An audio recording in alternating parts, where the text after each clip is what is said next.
Courtside of the virtual hardwood, it's the NLSC Podcast, a weekly show for basketball gamers and hardcore hoop heads. This is episode 552. I am Andrew in our forum, Andrew NLSC on X. Joining me as always, my co-host Derek, DP3 in the forum, and DP3G and DP384 on X. Derek, the NBA is back for a new season. We're still pretty keen about basketball gaming. We have some thoughts on both of these matters. To that end, as always, please tip us off. Yeah, so D's Dislikes returns this week, Andrew, where I will discuss topics that have been grinding my gears over the last couple of weeks, which will include discussion around the clearly scripted WNBA, predatory pop-ups in NBA 2K, and training gurus in the basketball space, plus more. There are a couple other topics I will go over in that section. We will also be discussing our two community questions, which are, what are your thoughts on the style of play in the NBA today? And has load management gone too far? We will give our thoughts on these topics as well. So, Andrew, we're going to get started with our thoughts, as well as the community's thoughts, on the style of play in the NBA today. I gave some example responses for the community, which include green, I find it interesting, it makes sense. Yellow, it's frustrating to watch, but I understand it from a strategic standpoint. Red, too many threes, not enough defense. Or black, other. Which color do you choose? To be completely fair, I am probably yellow, leaning towards red. It depends on the game. Some games are better than others. Some of the games that I've caught in Tip-Off Week 2024, of this 2024-2025 season, of course, certainly lean towards the red, unfortunately. But generally speaking, I get the strategy, and yes, threes are worth more than twos, and yes, spacing the floor and working for that open shot makes sense. But yeah, the volume of threes has bothered me for a long time. The passing up of easy shots inside, to continue to brick threes, to not improvise, to stick to a plan that analytics say this is the way to play, rather than analyzing something that has happened but trying to play to statistics that haven't happened yet.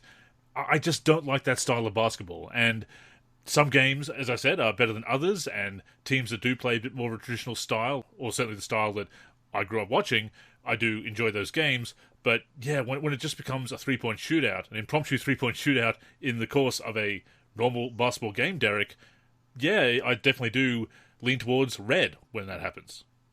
There are certainly games where jacking up 40, 50, 60 plus threes is effective, right? A team is on fire. An example is the Celtics opening night game where they took over 63s, but they shot close to 50%. Blistering. Out of those attempts. They broke records. They made history in that game, and that helped them get a big win.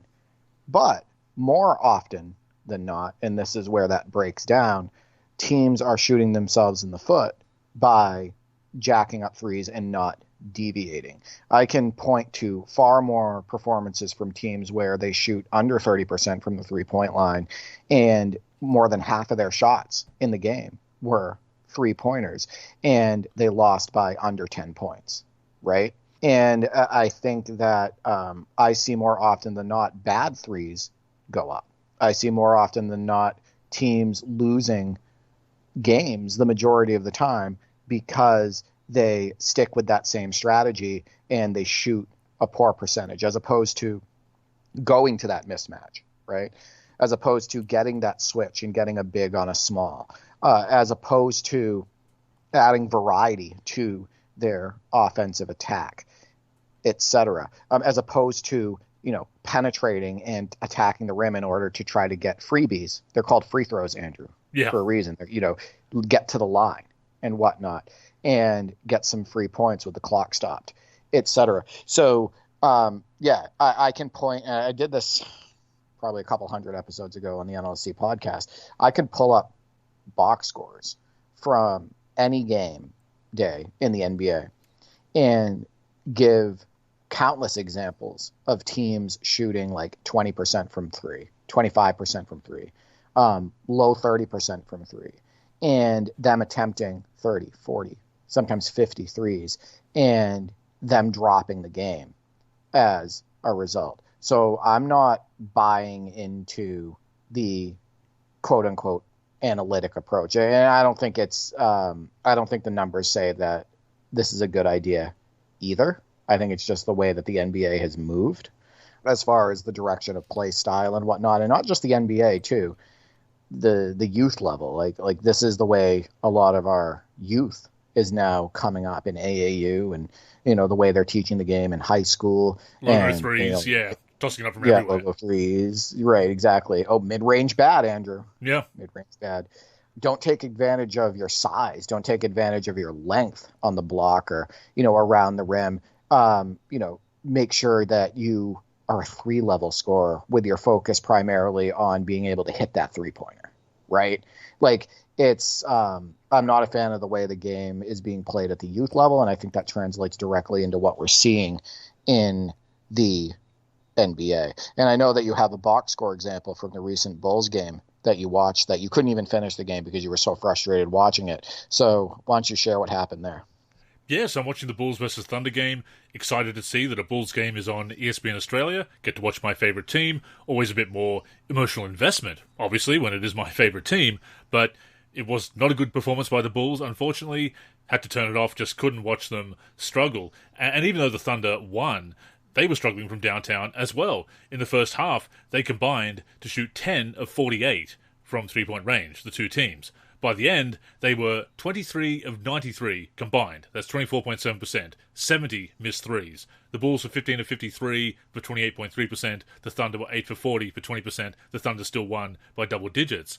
And relying on the three, trading bricks as they were for many plays in a row, is just ugly basketball. Imagine shooting 8 for 40 from three and giving 32 misses to the other team, and you still win by double digits. Yeah. That is preposterous. That is absolutely ridiculous. And that tells you a whole lot. And why did that happen? Because the other team was playing the exact same way. Yeah. Right? Exactly. And it's no surprise that we see teams lose big leads because they just keep firing up threes and having so many empty possessions in a row and letting their opponents get back into the game. Or conversely, falling behind and getting blown out because they're shooting poorly and, as you said, not improvising, not changing the strategy, sticking to what the analytics say, keep shooting more threes. And games like this prove that that is not a smart strategy if you're not hitting. Go inside, make a couple of easy ones, get them in foul trouble. This is Basketball 101. Yes, the game changes over the years. There's different styles, different players come in with different abilities. The game always changes, evolves in some way. Certainly the game that we grew up watching, Derek, was different to the 60s, 70s, and earlier, but some principles of basketball remain the same. Control the boards, have more possessions than your opponents. If what you are doing is not working, change it up. Go for some easy buckets to stop the bleeding. These are basic basketball strategies that apply to all different styles of play. So I want to point something out. Sure, there are teams shooting above 36% from three in the season, which I would say is considered, it's a pretty good percentage. The league average 3-point percentage in the first 2 games of the season, 2 to 3 games of the season so far, is 35.6%, which is roughly the same as it was 25 years ago, right? So the percentage is staying basically the same as it was 20 to 25 years ago, but the volume has just gone way up. Teams are averaging shooting 37.3 3-pointers per game, which is almost half of the field goals going up in each game for each team. But listen to this. This is the thing that people won't talk about. First off, I also want to point out evolution. Just because somebody says evolution doesn't mean that the evolution is positive, right? The game evolved into something different, but that doesn't make it a positive. It doesn't mean that this is a good thing just because it's different. That's not the way that works. So the Indiana Pacers, Andrew, this season in 2 games are shooting 30.5 threes per game and only hitting 6. They're shooting 19.7% from three. What analytics are going to tell you that's good? From a pure basketball standpoint, how is that good? Well, imagine, Derek, the Thunder, if they had hit those threes, how many points they'd have if they hit them. Well, get this. Guess what their field goal percentage is, though? 50%. Mm. So they're doing everything else right inside the 3-point line, but they continue to jack up threes. The Oklahoma City Thunder, who you just mentioned, 8 for 38 per game on the season, 21% from three. The Washington Wizards, 39.5 attempts from three per game, 27.8%. The Jazz, 9.5 for 34 per game, 27.9%. The Sixers, 28.3%, 8.5 for 30 per game. The Denver Nuggets, 28.8% from three, 36.5 attempts per game, 10.5 made. The Blazers, also under 30%, 35.5 attempts per game, 10.5 made. And you have some teams shooting over 40 threes per game, and not all of them are shooting a strong percentage. The Celtics are shooting in their first three games an average of 51.3 threes per game, which is well over half of their shots. But yeah, it's absolutely ridiculous. And I think that more often than not, teams not abandoning these strategies are causing them losses, often close losses. And I think it's a terrible product for the fans. I really do. I think that the league has less variety than ever. I think that there are so many play styles that are similar because of, the way these players are coming up and the way they're being coached in the NBA and whatnot. And I just find the product incredibly blah. So I'm not even leaning like yellow, red. I'm straight red. I think too many threes, not enough defense, not enough variety. The defense is still handicapped by the rules, while it is a little bit better and they're allowing a little bit more contact via what happened, I think it was mid-season last year, with the league stating, we want to add a little bit more physicality into the game. But overall, it's just a three-point shooting fest with very little defense. That's the way I see it. So, Andrew, any final thoughts before I get to the community? Well, people say, what do you want? Scores in the 70s and 80s again. And to me, if it's a case of good offense but really good defense, as we did see in the 2000s, I mean, yes, the pace did slow a little bit more than I would perhaps like. I did prefer that 80s and 90s style. That is more my speed. That's what I would prefer. But I still enjoyed those games from the 2000s because you had defense. The scoring was not because we didn't have capable scorers. We still had big scoring performances. We had Kobe going up for 81 points, the most points in decades in the mid-2000s. The pace was slower, obviously, but that still happened. There were still 50-point games, 60-point games, still exciting scoring performances, but you also had defensive matches. And not only did that make baskets more meaningful, more exciting to see when they were beating really good defense, but you still had good offensive performances. And I would prefer that to bricking 73s against lackluster defense. That is certainly no more exciting than a defensive chess match, to my mind. Yeah, and I also want to point out that the scoring in the 80s, in the mid-80s and whatnot, was in the 110s. The average, like it is today, but with like 5 threes going up per game, right? 5 to 8 threes. So we have had that incredibly fast-paced basketball action in the past. Absolutely. That are getting the same points per game per team, roughly, that we're getting today. But it was more focused on inside the three-point line, which analytics wouldn't back, apparently, at all, that play style in the 80s where these teams were scoring that much. And the defensive rules in the 80s were stricter, in my opinion, to what we have today. I think that the teams are playing incredibly fast today, right? But I also don't think they're playing incredibly smart.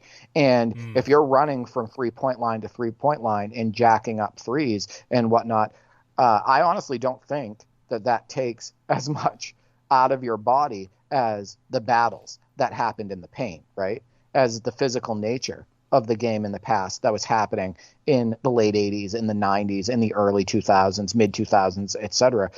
Those were battles. Coming from a basketball player, those battles in the half court, right? Those physical battles that take place on the court often take far more out of you than going three-point line to three-point line. As a player, you want to know what takes the least out of me defensively? When teams just rush to a three-point line and jack up a three. That possession's over, right? That's it. We're going down the other way. There's no battling. I don't have to be physical with anybody in the paint. I don't even have to box out. All I got to do is try to close out, right? And whatnot. So, I don't know. There's also this thing where it's stating, well, the NBA today, it's more of a toll on their bodies because they're playing faster.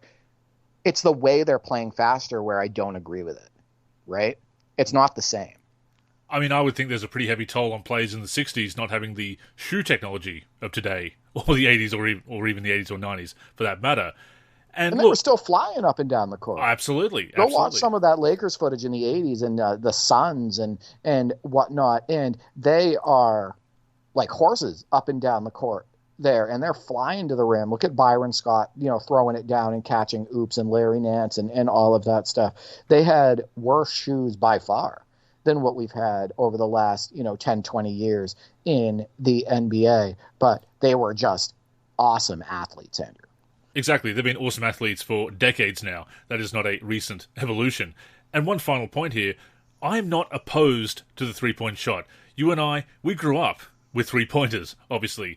I love threes. They're a fun weapon. You should see the way I play basketball, Andrew. Absolutely. I love threes. I was the most recent league that I played in, I was in the top 5 in three-pointers made. Like, I love threes, and I understand the importance in basketball. Yeah, and if it is a great shooting performance, like the Celtics on opening night, I can appreciate that because, wow, look at the hot hand. Look at the performance they're putting in. They are knocking down the shots. It is not boring to watch a team dialed in like that. It's exciting to see teams break records, set records, shoot the lights out. But when they're bricking them possession after possession, both teams, again, that's just not fun basketball. So it's not just not fun basketball, it's not effective. Right? Like I said, we're seeing these teams lose games, oftentimes by under 10 points, by deploying the strategy and just missing more threes than the other opponent, shooting a poorer percentage from behind the three-point line. You heard those percentages. Shooting under 30% or oftentimes under 20% from three and not deviating. It's not just not as entertaining, right?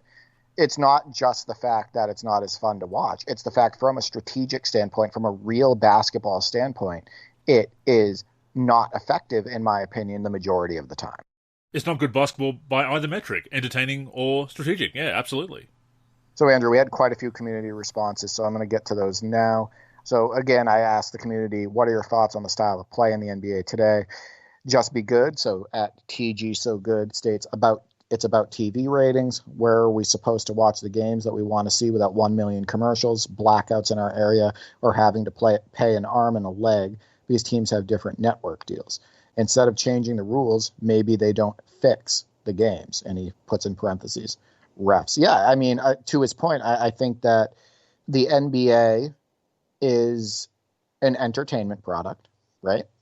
I believe that the higher-ups in the NBA, the suits and whatnot, believe that the best form of entertainment to capture the biggest audience is to have the defense overall be lax, to have the scores be high, and to have long-range bombs be the center of the entertainment, three-pointers and whatnot. We've seen quite a bit of a lack of focus on dunks. I think you would agree over the last few years. It's been mostly about three-pointers. So we've deviated from the dunk, which I think is still the best highlight by far. And now that attention is primarily on, three-point shootouts and whatnot. And, to the entertainment piece about the quote-unquote fixing games, there's been a lot of games, over the last few years that have been questionable from an officiating standpoint, whether it be the playoffs or in the regular season. And I'll get into my WNBA rant a little bit later, so it's not just happening in the NBA and the WNBA game. But, I see where he's coming from. I was going to say that nobody's ever shattered a backboard with a jump shot, but Chuck Connors did in the 50s, so I do stand corrected there. Phil Lime 2K lists the red dot, which is too many threes, not enough defense. He said, just look at the All-Star game. It's just unwatchable, Andrew. The All-Star game, no pride there. Terrible. The players don't take it seriously. It's honestly an insult to the sport, and it's an insult to competition. And it's absolutely ridiculous. It's an insult to the players of the past who took that game seriously, too, as well. And he gives a black dot as well. So the other response, he goes, refs delivering technical fouls for nothing left and right. Examples, staring at the ref for half a second or hanging on the rim for a second to not horribly fall down. Yeah, I think the players are not allowed to show emotion really anymore. for the most part. I think that the players are kind of made to act robotic on the court. I miss the days, in the late 2000s and in the early 2000s where you could show more emotion, where you could throw down a dunk and scream after, right?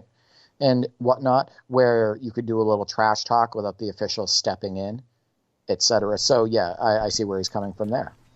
Yeah, the zero tolerance policy on technicals, it's always rubbed me the wrong way. Look, I'm all for sportsmanship, but not allowing players to have a bit of a roar after a dunk, a little bit of good-natured trash talk, obviously, rolling the eyes after a bad call or just a bit of a sigh.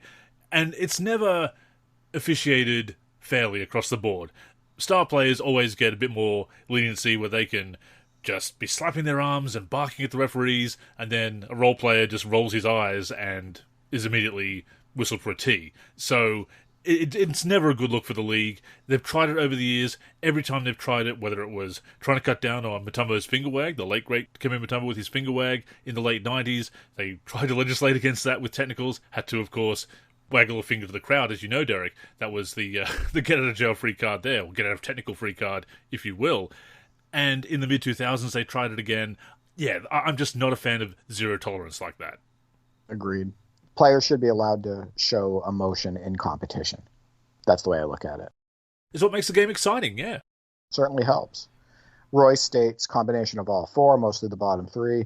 There are way too many threes taken and no defense. I do like a faster pace to the game, but there are a lot of drawbacks. I do miss the dominant big man, the scorer, or ball movement that we used to see. So he misses dominant big men and sees the lack in ball movement. I mean, when you're pushing the ball, Andrew, and your first pass to a wing is a three that goes up, right? That's not the ball movement that we grew up with, right? I mean, sure, that's good once in a while, and oftentimes it can be a good shot. And it can be definitely a good shot if there's somebody back for a rebound and whatnot. But seeing it happen so often in the NBA where it's just a pass to the wing and either a contested or semi-open three goes up immediately once they get up the court, and then they're headed back down the other way, that's not great ball movement.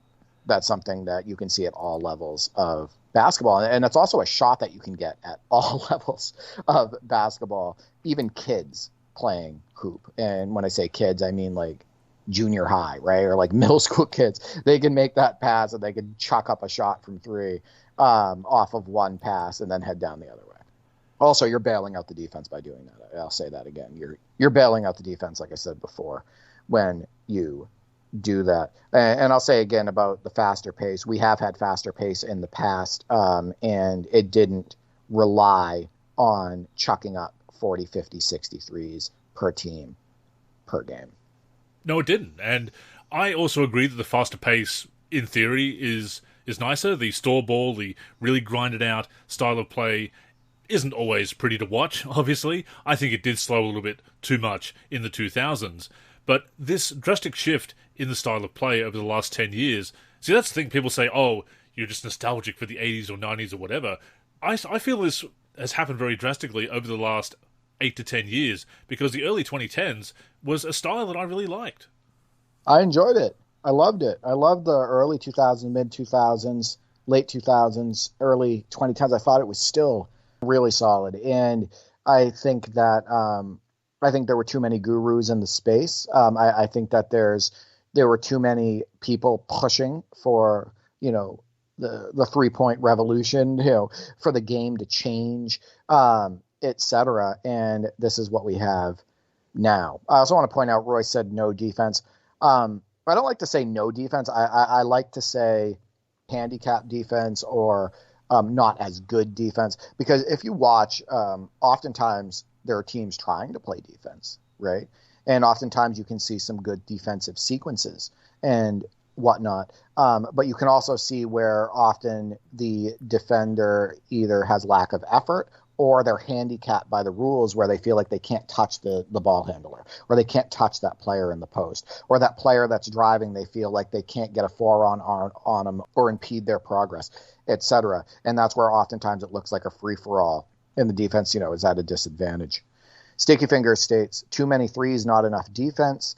And then he also states, there are too many carrying and travels, lack of fundamentals, lack of stamina, poor refereeing, too many rules against the attack, etc. He also states, this faster, bigger, stronger mantra is just a big joke, in my opinion. And I agree with him in many ways here. I think that the gather step is absolutely ridiculous. And if you give that to people in the 80s, give a gather step to Isaiah Thomas or Adrian Dantley, or I can give you countless players in the 80s that were already good scorers and some that weren't. If you give them that extra step and whatnot, you might have seen them even put more points up. I think it would have looked silly as well, just like it does today. But there are just so many advantages for the players from a ball handling and step perspective today that weren't in past decades of basketball. They're allowed to oftentimes put their hand under the ball, even though the rules say you can't do that. Players get away with it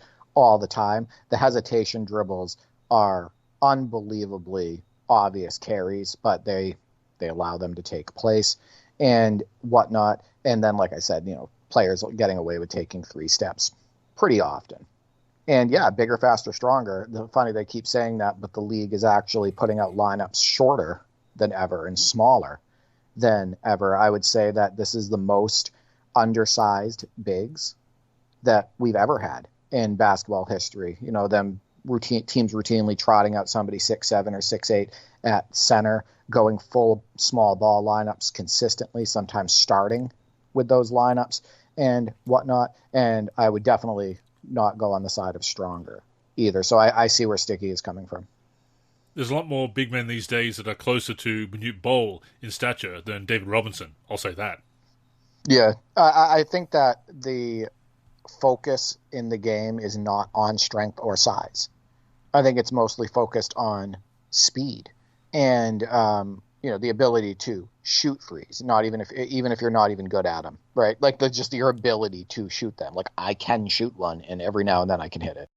GameFace Inc. states, players no longer play for the front of the uniform. It's about each individual player brand that they care about. You can tell some of the players dislike the fans that are in the arena during the game. They rather be on their phones instead of playing a game for 2.5 hours. Yeah, I don't see the same love for the game. I see that it's a lot of branding. It's a lot of how you look on Instagram. It's a lot of, how you look on social media, how many sponsors you yourself can get. And it's less about the team. And I think that's tough for a fan. I think that contributes to, the constant movement in the NBA where, players and teams don't stay together long anymore. And that's also partly the league's fault, Andrew. I think that the league pushes out players from their franchise too fast if they don't get instant results or the instant results that they were looking for. So I think that it's a player problem. I agree, but also I think it's a league-wide problem. Oh, I see where you're coming from. Absolutely. And obviously you want players to have freedom of choice. You get drafted to a team and you have the guaranteed contract for the first 4 years of your career, the option year, the qualifying offer, etc. So I understand the desire for autonomy and having control over your career, for sure. In fact, playing through multiple years and not having that flexibility of free agency thanks to a bug in NBA 2K14 my career, as I said before, Derek, playing that has actually given me a new perspective on loyalty and having control over your career, obviously. But that being said, it is harder to be a fan of a specific team these days, not knowing if you are going to have that lengthy relationship, if you will, if that lengthy relationship is not going to be there between teams and players. And certainly loyalty is a two-way street. Nobody's denying that. But it's funny, they talk about this being an era of player empowerment. I've always felt that player empowerment is there with the stars. And if you look at the rank and file players of the NBA, Derek, they don't have the power of a Kevin Durant or a LeBron James or anyone like that.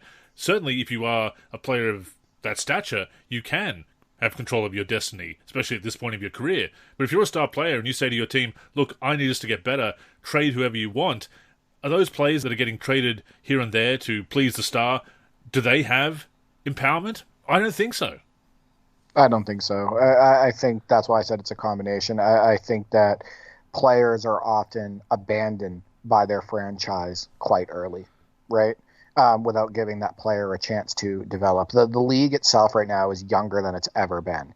They would rather have a 19 or 20-year-old out there that has very little basketball experience and lacks the knowledge to be effective right away. But at the same time, when that player doesn't perform, the way that they want them to in the short term, they abandon them super fast, right? So it's kind of contradictory, and it doesn't really make any sense. But you see that so often now in the league.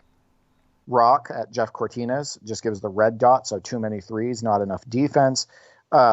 Mike P. So at Mike Pritchard states, I won't lie, I do miss a center who plays with his back to the basket and has great footwork. My only complaint these days is that teams shoot too many threes, but I am seeing more post plays and backdoor cuts this season so far, and that is good to see. Smitty states, something needs to be done about the three-point shooting. You had games in the 80s that had similar final scores, and they would take 5 to 8 threes between both of the teams at the end of regulation, with both teams scoring in the hundreds. That was part of one of my points earlier.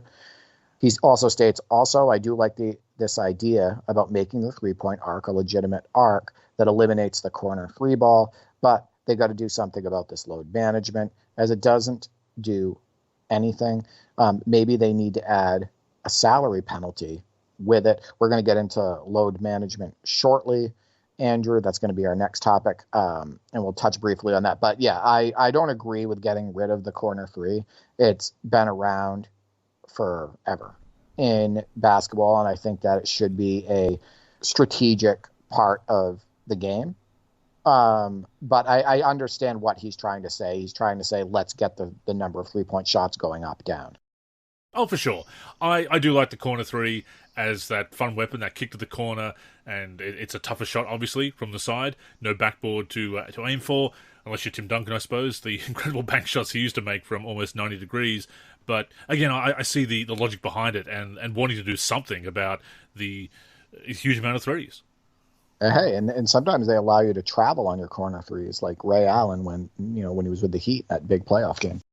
Ryan Cammons states, NBA style of play is generally unwatchable for me now, but I find the entire product has become unengaging over the last 5 years. I may not be the demographic they're chasing anymore, but I am the one who'd pay to take my family to the games. So I understand where he's coming from. He claims that he's not the demographic, so he's probably a little bit older and watched, basketball in the early mid-2000s like we did, in the 90s possibly and whatnot.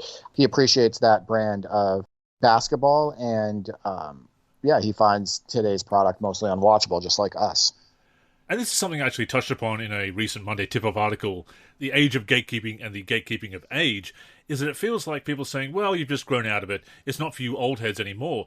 Sport is supposed to be multi-generational. These are things that you would take your family to and introduce them to your favorite sport, and that becomes their favorite sport as well. And yes, the game changes throughout the years, but you still enjoy it. It's for everybody. So this idea, this gatekeeping of age, that, oh, you old heads, your opinions on the sport don't matter and the sport is not for you anymore, that's really unfortunate. It feels unfortunate that he feels like he's outgrown basketball to some extent, or that basketball has just changed too much for him. It doesn't make sense from a pure basketball standpoint either, right? Like, what he would like to watch is what I would consider more real basketball, right? Where variety is involved, strategy is more involved, and you're utilizing more of the court, and there's more ball movement and all of that stuff. That's pure basketball, Andrew, not what we see today. Andrew Becker states red, so he states too many threes, not enough defense. He goes, and other, but I come from the era of the 80s.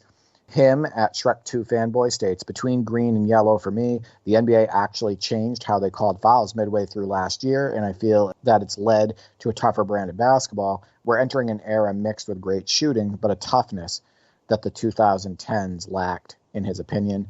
We're going to just respectfully disagree. I'm seeing more three-pointers go up than ever this year, and I'm also not seeing anything related to increased toughness. But if that's what you are seeing, and if that's something, if you're enjoying the now product, that's great, because that's the other thing that Andrew and I want to point out is we don't want people to not like the NBA. right? We want you, if you go to a game, to get your money's worth, or if you pay for cable and you turn on the TV and whatnot and watch a game, we want you to enjoy your time with it. So I'm happy that he's enjoying the NBA now. But right now it's not for you and I, and there are a lot of complaints out there. We're not the only ones about the style of play. Gen Z old head, a hell of a name, does yellow. So he finds it frustrating, but he understands it from a strategic standpoint. So Live 01 legend Nate Stasho states, yellow. I can't watch the game because of the traveling and overall style. The only way I'm watching a full game is if the Cavs are somehow in the finals. So it's gotten to the point where he will only watch if his favorite team, his hometown team, is playing in a big game, namely the NBA Finals. Totally get it. I mean, I am more invested, as I've said before, in watching the Bulls. Bit hard these last few years, they've been disappointing, but you do have that connection to the team. Exactly.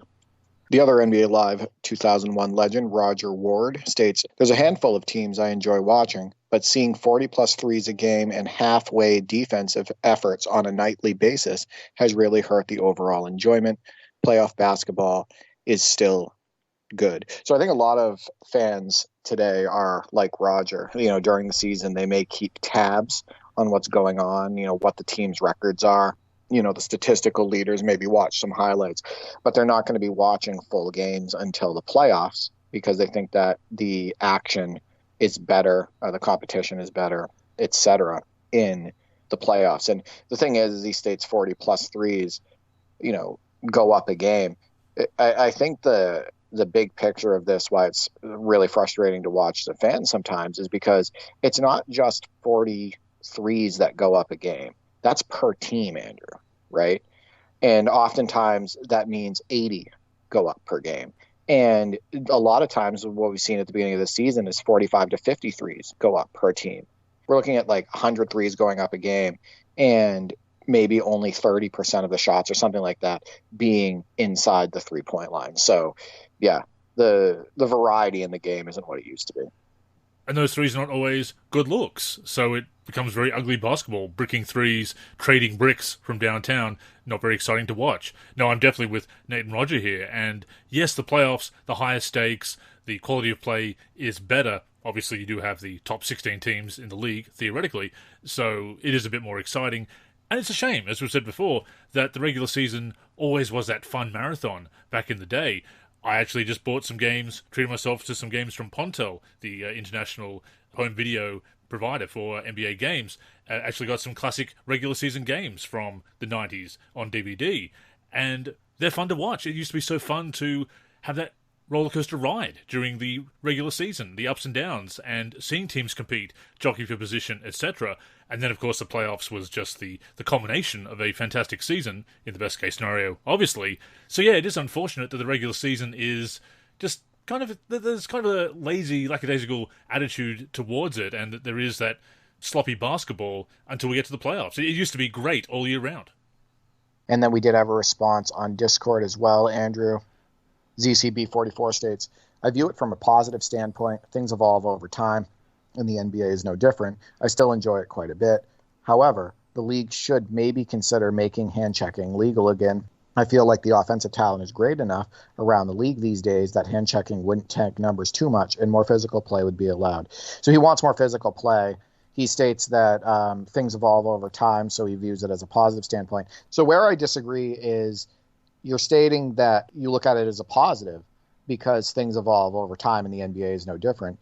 But would you say the same thing if now teams start taking 15 to 20 more threes per game? So instead of 40 or 50, they're taking, an average of 70 per game per each team, and about 140 go up each game. And it's about 70 to 80% of the field goals that go up. Would you still say that that's evolution if you see that in 5 or 6 years? When does it become not good for the sport? When does it become not good for entertainment and competition? When does it become something that you say, wait a minute, hold on, let's dial it back? Sure, you're trying to change the game, but it doesn't make sense from a strategic standpoint. It doesn't make sense from an entertainment standpoint, etc.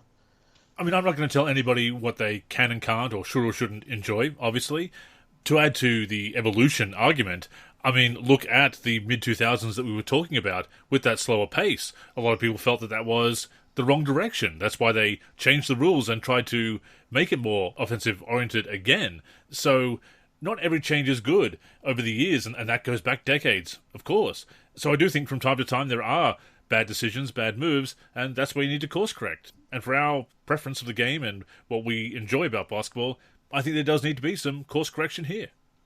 Yeah, and one of the reasons why I think basketball is in an overall poor state in the NBA, in my opinion, is because these bad practices have been taking place now for well over a decade, at that AAU level. It's ingrained, yeah.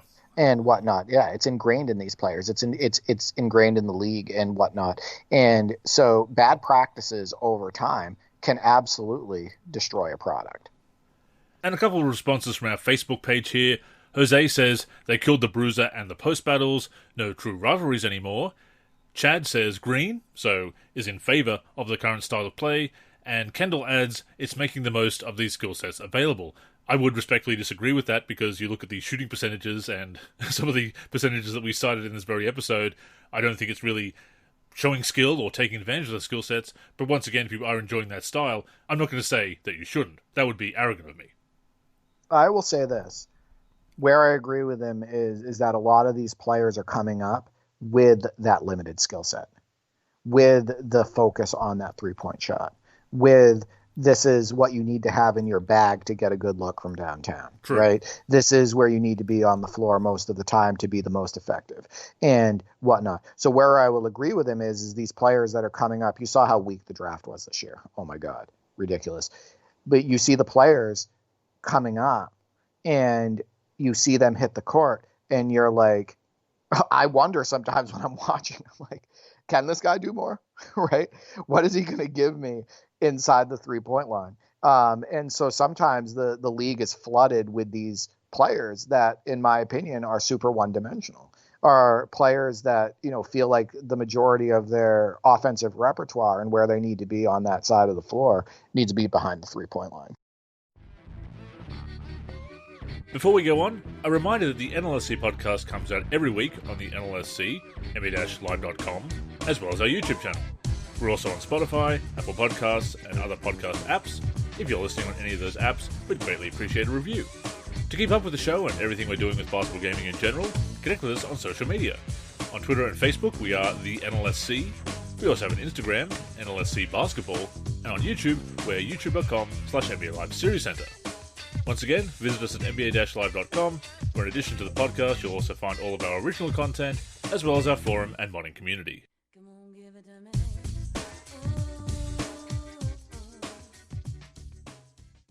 So, Andrew, before I get into D's dislikes, let's discuss load management really quick. My other community question was, basketball fans, what are your thoughts on this statement from Charles Barkley and the overall idea of load management in general?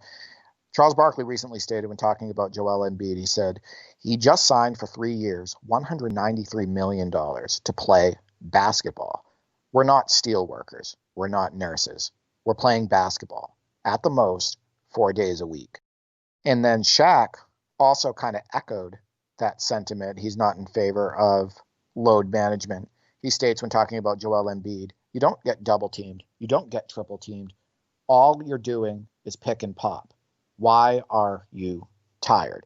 And I agree with that. When I watch NBA games and whatnot, and I see these big men, they're not dealing with the physical nature that many big men dealt with in decades past. Players in general, but big men as well. Especially Shaq. He used to get hammered inside.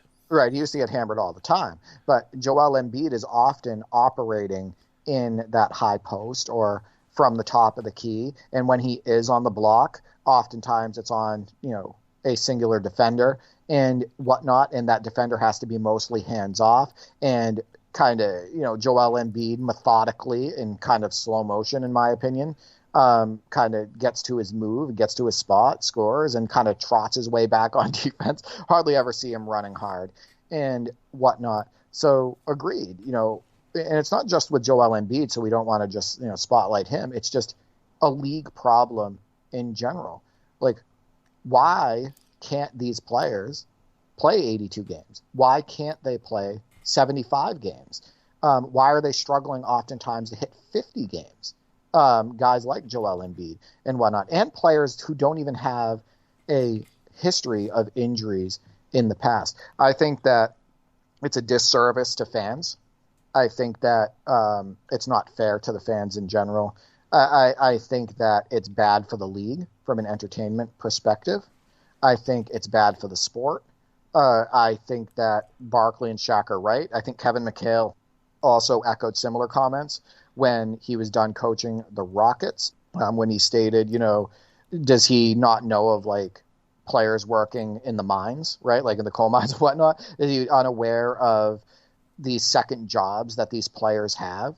Like, is he not being told about them? Because, the way they act like they work second and third jobs and whatnot outside of basketball.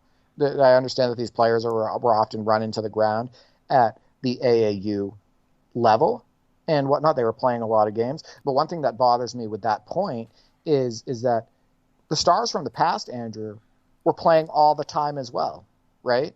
The guys that we grew up watching, the guys in the 90s and the early 2000s, the mid 2000s, what do they think, that these people sat on their butts and they weren't playing basketball to become great, to become NBA players? They were still playing games. Maybe if they weren't playing at the AAU level, they were playing for their school, and then they were playing outside of that school structure and whatnot. They were playing pickup, right? They were playing in tournaments. They were playing on the blacktop. Rucker Park, if you were Dr. J and Kareem, yeah. Oh, yeah, exactly. So, I'm still not buying that AAU is crippling our players. And the other reason, too, that I want to point that out is a lot of times these players are coming into the league younger than ever, too, right? So they have oftentimes less reps than some of these players in the past that were playing 4 years of college ball, 3 years of college ball, etc. They're coming in at a younger age, and still their bodies are breaking down. So we have players going down constantly. Injuries are, the last few years have been at an all-time high in the NBA. Players that can't play, 60, 70 games and whatnot, sure as hell not playing 82 games, and players constantly having to manage injuries, apparently, constantly go under load management and miss games. And oftentimes those players are stars. So, yeah, it's a frustrating aspect of the NBA today. For the supposed evolution of athletes, more athletic players than ever, they don't seem to be as durable. That doesn't really jive with that with that assertion. Didn't Kevin McHale play a game on a broken foot or a broken bone in his leg? He did. And here's the deal. It's probably not a good idea, but still, it's a sign of toughness. That shows toughness, right? Yeah. But at the same time, that's not what I'm asking for. Exactly. Well, I don't think players want players today to play on, with a broken hand or, with a broken bone in the foot or like a serious injury. It's just oftentimes these players are missing back-to-backs and not playing in general for mysterious stuff, right? Of course. Why are you out, right? What are you load managing? I think that load management, honestly, has contributed to an elevation in injuries in the NBA. And you got to understand that load management isn't just, hey, he didn't play in an NBA game. They're load managing these players throughout the week, as in they're not practicing, right? Or they're practicing, but it's light practicing. One of the number one causes to injuries in sports is when you go in cold, when your muscles aren't ready for the action, right? And I think that a lot of players are going into these games cold. I think oftentimes you hear of players getting injured in practice too. I think they're going into practices oftentimes cold and whatnot, and it's contributing to their injuries because they are not ready. Their muscles are not ready. They have taken too much time off. Their muscles are not trained for what's about to happen. You can't go from 0 to 100 and expect not to get hurt, right? So in my opinion, load management has absolutely contributed to an elevation in injuries. In fact, Joe Dumars, who is pushing hard against, eliminating load management, he's just not a fan of it. He thinks it's silly. I believe it was a recent interview. He pulled up numbers and discussed the fact that there is no evidence that load management has decreased the injuries in the NBA, that it has helped decrease the number of players going down. If anything, we've had more players go down. So, I think it's ridiculous. And I think, like I said, a point that's very important. These players are getting paid ungodly amounts of money, Andrew. Millions upon millions of dollars. They are set for life in one season of play, oftentimes a season where they're missing a ton of games. These players are getting guaranteed contracts and whatnot. They owe it to the fans. They owe it to the fans to step on that court. They absolutely, the NBA does not exist without the fans. If the fans are not there, the sponsors are not there. And if the sponsors and the fans aren't there, there is no NBA. There is no NBA action at all. And these paychecks do not hit these players' bank accounts. Absolutely. Right. So I think it's absolutely ridiculous. I completely agree with Shaq and Chuck and Kevin McHale. And to reiterate an earlier point, we're not saying the players should play through serious injuries where taking time off and rehabilitating would be the sensible thing. If players are injured, recovering from injuries, or there's some other medical reason that they should be on limited minutes or maybe miss some back-to-backs, at least while they're coming back, for whatever reason, that is a different story. We're talking about load management for the sake of load management, and it has drawbacks as well, not keeping your body in motion. And an interesting parallel here, Derek, some pro wrestlers, obviously pro wrestling is not a real sport, spoilers, but some of the wrestlers do continue to perform, actively perform into their late 40s, even into their 50s.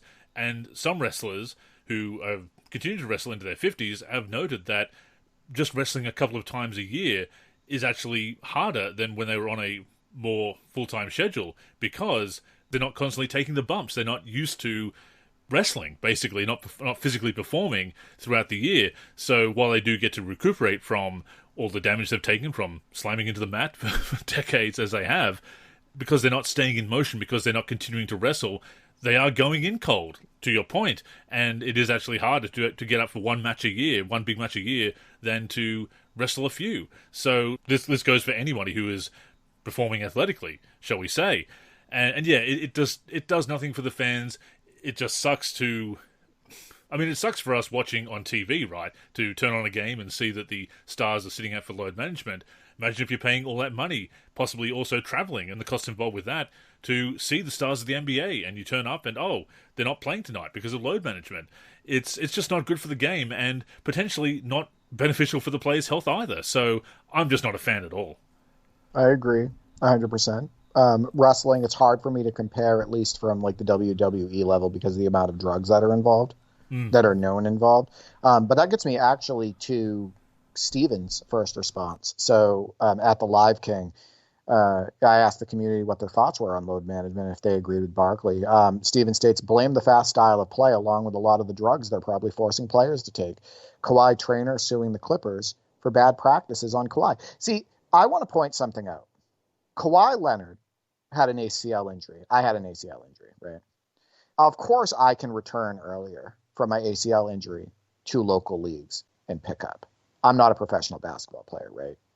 The demand on my body is different. So I can't compare my time out to Kawhi. Kawhi, apparently, because of the severity of his injury, was supposed to be kept out, at least it was recommended, for over 700 days. So 2 years, right? They probably should have stuck to that, Andrew. So this is where, I don't consider that's not load management to me. That's a player should be out and should not be on the court because he has an injury. That's not he's going to miss a back-to-back. That's a let the man recover for the 700 days. Right? That's proper rehab, yeah. That's a medical reason. That's proper rehab. That is not the same thing, in my opinion. Load management, the type I'm talking about, is the players saying, I'm not going to play a back-to-back all year, or we're going to have this player sit out back-to-backs and whatnot. And I also want to point out, load management is it's not just on the player. Teams are forcing players to miss time. Right? We don't want you to play. We don't want you to get hurt. It's on the players and the league. It's a combo of both. But if a player has a real injury and they haven't recovered from that injury and you're forcing them to go out onto the court, then you're handling that improperly. Right? So I consider that different. I don't consider the Kawhi Leonard situation with that ACL injury. I don't consider that load management. I think that they should have kept him out if he was not cleared to get out, to be out there. Chuck LA states, I'm with Barkley 100%. Phil Lime 2K states, imagine someone buying tickets for the Lakers to watch LeBron and he doesn't play because he wants to rest, or any other star that is known for load management. Their fans attending the games would be so disappointed. I understand where the round mound of rebound comes from, so he's definitely in agreement with us. Royce states, Sir Charles is 1 zillion% right. Teams and players are using it as an excuse to not play. Now for major injuries, I totally understand missing time. Thank you, Royce. That's exactly what I'm saying about Kawhi. And then he continues, but I think it is being abused and cheating fans and the game at large. Very few, if any, players play over 70 games in a season. D. Zulu states, number one, Joel foolishly put this news out, not the Sixers. Number two, Barkley is right. NBA pros make more than enough guaranteed money, like I mentioned before, to be willing to give their all when healthy enough to play. No franchise should sit healthy players in favor of revenue. Build better rosters, GMs. Mike P., so at Mike Purchard, states, I am with Barkley here, and probably all the old school fans that watch players play through nagging injuries. I am not saying that I want to see a player play on a torn meniscus, for example, but just resting star players when fans pay good money to come watch stars play is ridiculous. Smitty states, I agree with what Charles said wholeheartedly. All of these guys need to be on the court doing their best to show up for all 82 games, especially when you just signed a $193 million extension. I couldn't agree more. There's so much money in this game, Andrew. Bags, bsky.social states, honestly, I think all of this load management stuff happened when the league started officiating games at a video game pace. With how fast the game is being played right now, more possibilities of injuries are bound to happen. And my point on that is the game is fast, right? And they are flying up and down the court often. But I don't find that it's really faster pace-wise than the 80s where we had far less injuries in the league, number one. Number two, I think a lot of these bodies are going in cold. Like I stated before, I think a lot of these bodies, they're not practicing hard outside of the game. Oftentimes they're, missing time due to this load management and whatnot, and they're trying to go 0 to 100. Yeah, you're going to get an injury. Oftentimes, if you're trying to go 0 to 100 without your muscles being trained properly. And I think it was Tim Grover, Michael Jordan's former trainer, that mentioned that kids these days, to your point, being run into the ground at the AAU level and just being forced to repetitively train in that environment and train for basketball and potential future stars on a production line approach to the whole system. It's not like the days when you'd have athletes in high school playing different sports and kids engaging in different physical activities and developing their muscles and joints, etc. And you look at someone like LeBron, who is, of course, our generation, grew up playing multiple sports, as previous generations did. So he wasn't forced into just being that basketball star, although that was obviously his calling. So he's perhaps the last generation that grew up that way and wasn't forced into this production line approach. Yeah, exactly. And, the other piece of this is that imagine telling a player who's trained his body whole life to play at a certain speed, and then, we're talking about AAU, we're talking about the come up of a player, and then when they get to the NBA being like, slow it down, man, right? Like, no, we're not going to practice the same way. You're not going to play as many games. We're going to make sure you rest, all of that stuff. And then saying, oh, but now we want you to pick up the pace again when you hit the floor. I just want to go back to that point. Like, That doesn't make any sense. You're going to get injuries. And of course, on top of the entertainment value and the principle of living up to your contractual obligations and so forth, sacrificing wins during the regular season, we've seen teams that really should be contenders be bounced from the playoffs very early because they haven't had that home court advantage, or they haven't had that chemistry, they haven't gelled as a team and galvanized as this powerhouse and true contender through the year. You want to have that chemistry. You want to get that top seed or the highest seed possible to get home court advantage for as many rounds as possible to compete for the championship, which is the goal. I mean, now we've got the NBA Cup as well, but I think the Larry O'Brien Trophy is far more prestigious. Apologies to fans of the NBA Cup, but there is value in treating the whole regular season. Certainly, it's a marathon, not a sprint, but treating it seriously and using that as a springboard to set yourself up for success in the postseason.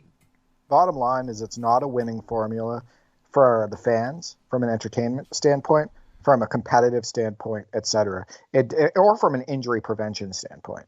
So I totally agree.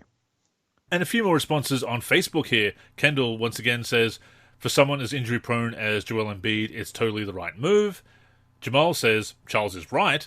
And Christian says, you got a point. He's just gotten done playing Olympic ball too, and that was a couple of months ago. You'd think he'd be good to go. LeBron's old ass hasn't had a setback, and Hallie is playing too. And if I'm not mistaken, he had an injury before the Olympics started. Now, let's just slow down on calling LeBron old, because I'm 2 months older than LeBron, so let's cut out the old talk. But point taken, Derek. Agreed.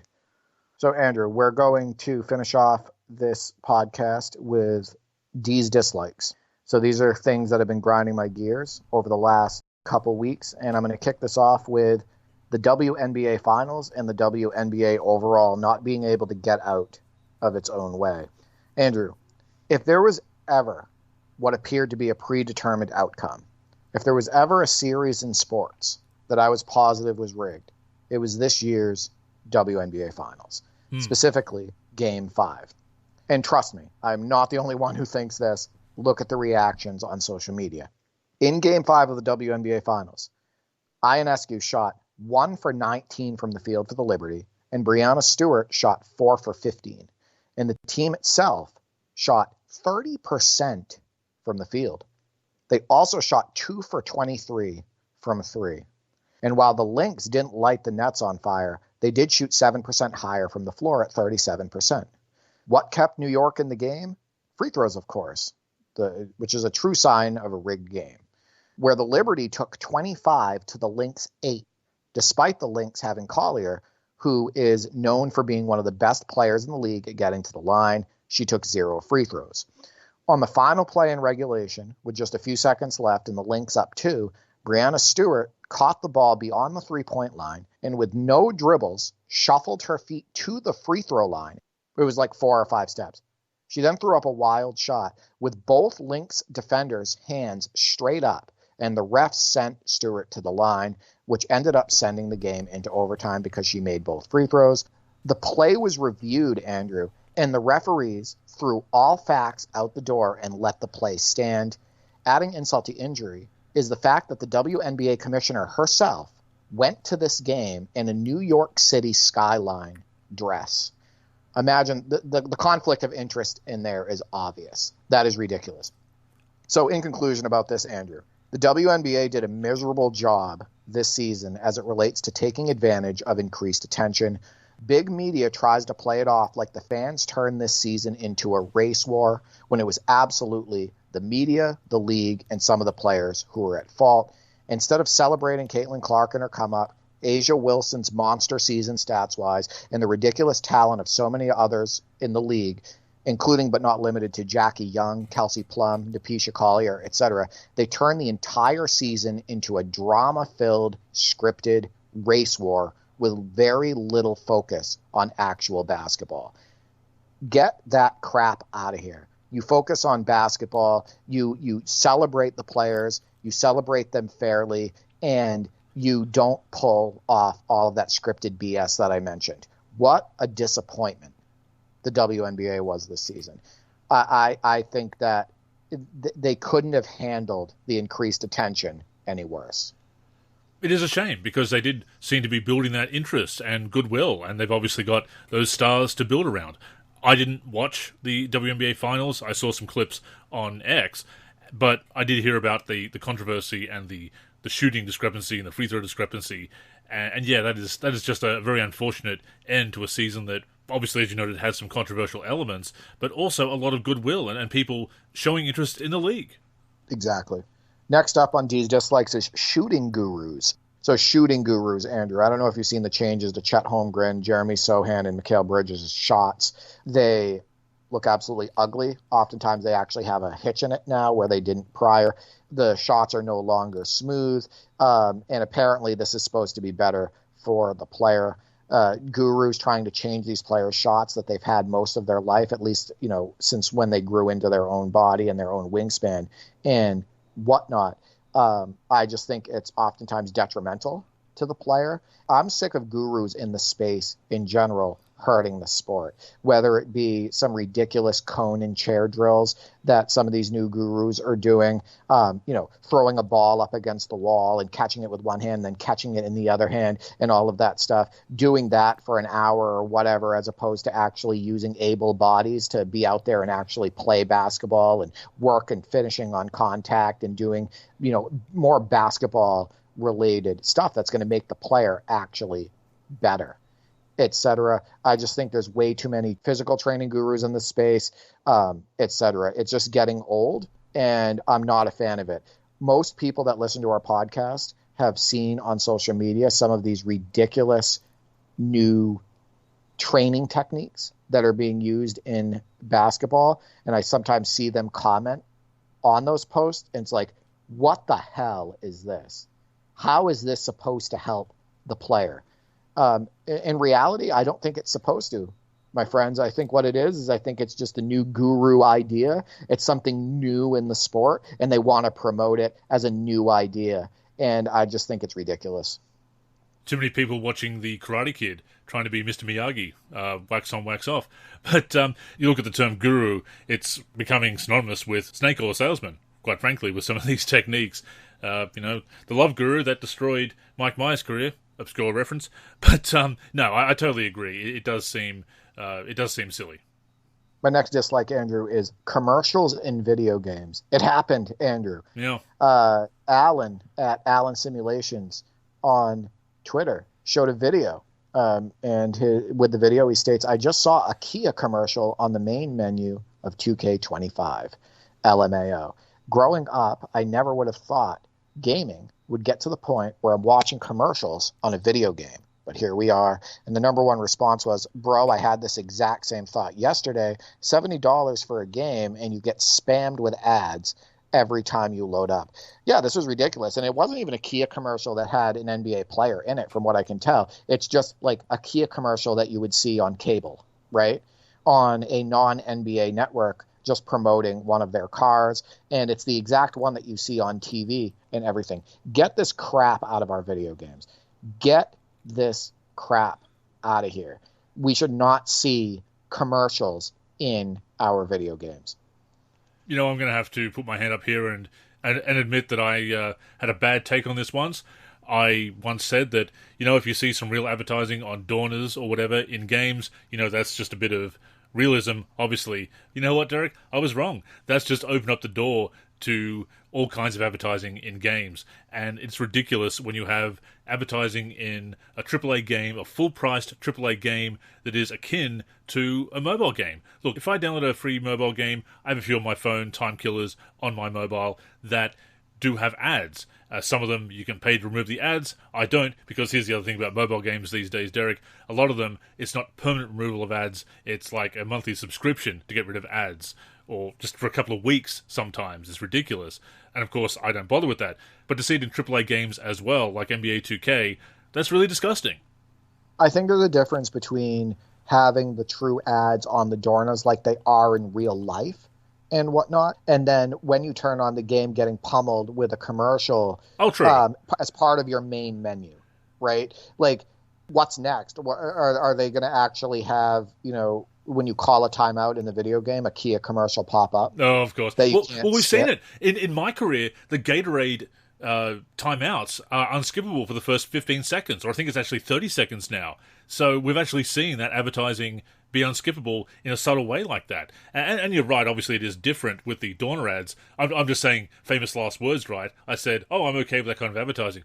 Well, you're okay with advertising, Andrew? Have all the advertising in the world. So that's kind of what is going on there, yeah. So you got to make sure. Well, you got to make sure you get your sugar-filled Gatorade. Of course, yeah. So they got to remind you to make sure to on commentary as well. That's actually been happening for a long time. It's it was kind of quaint and funny at first, and now it's very disgustingly corporate.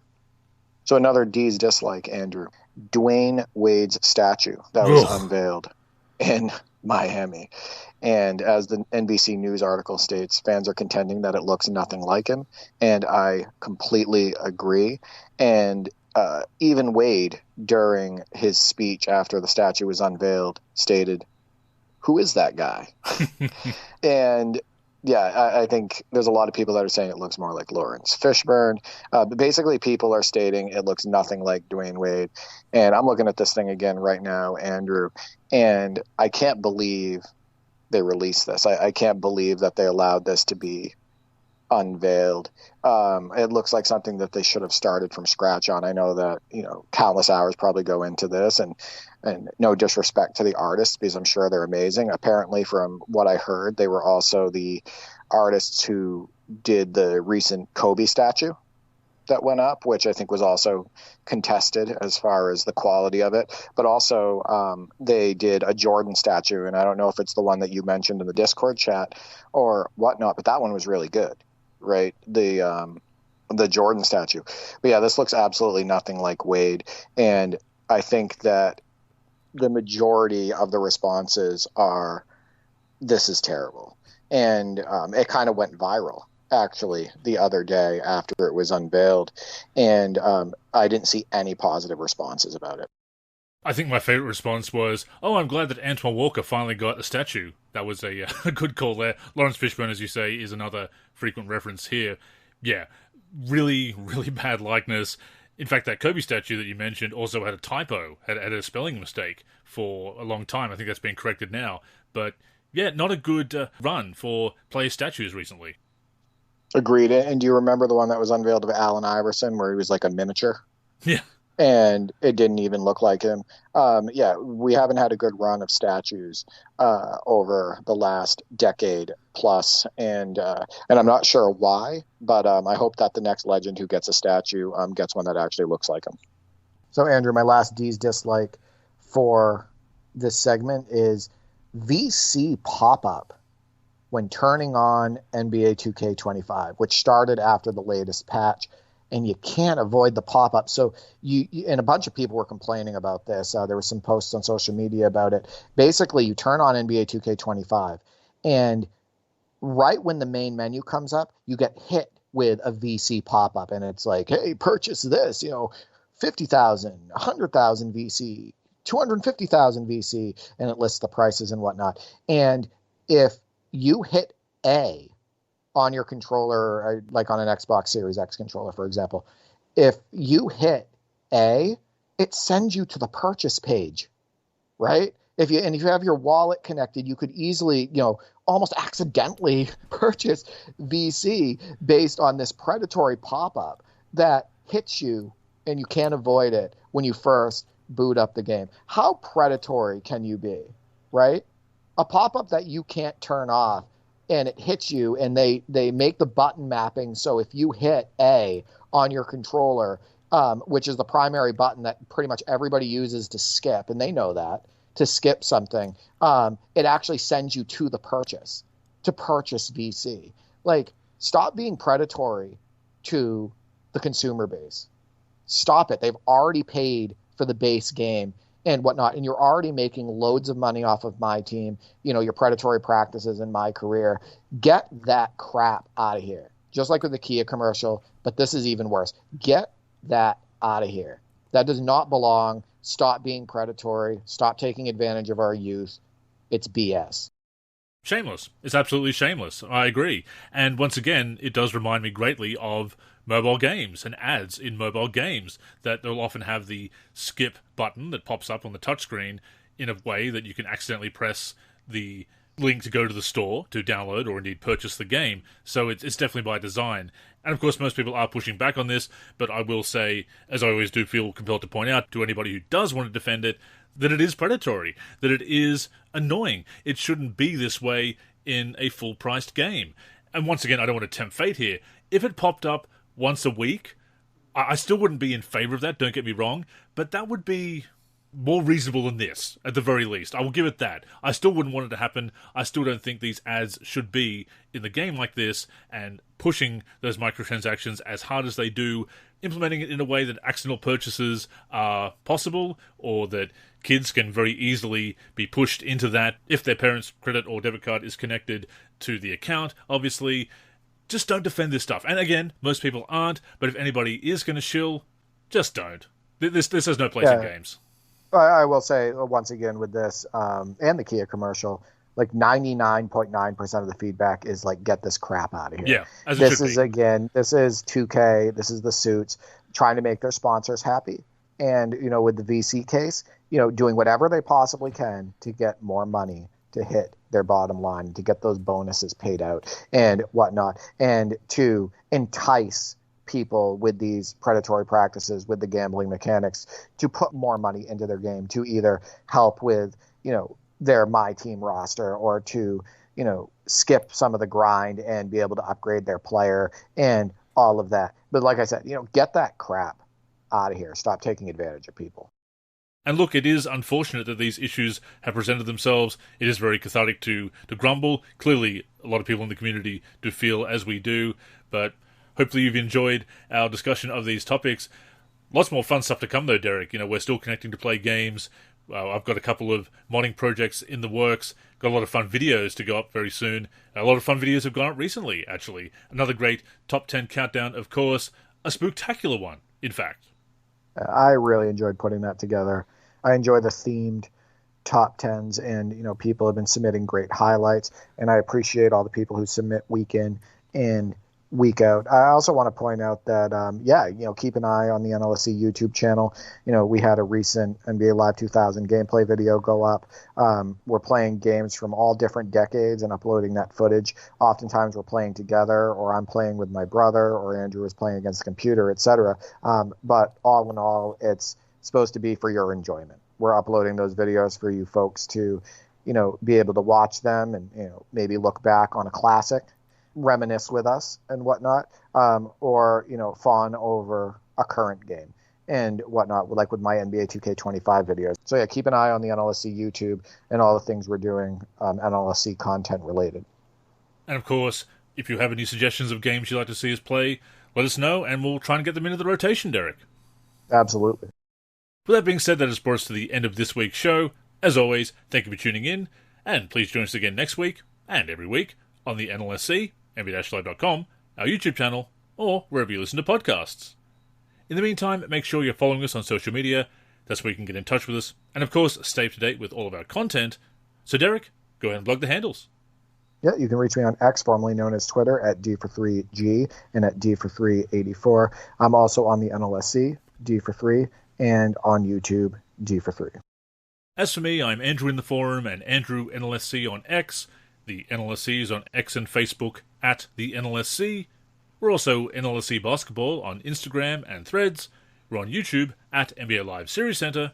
And of course, keep it locked to the NLSC itself, nba-live.com, for everything we do for basketball video games. So, thank you once again for tuning in, and until next time, I'm Andrew. And I'm Derek. Go get buckets, everyone.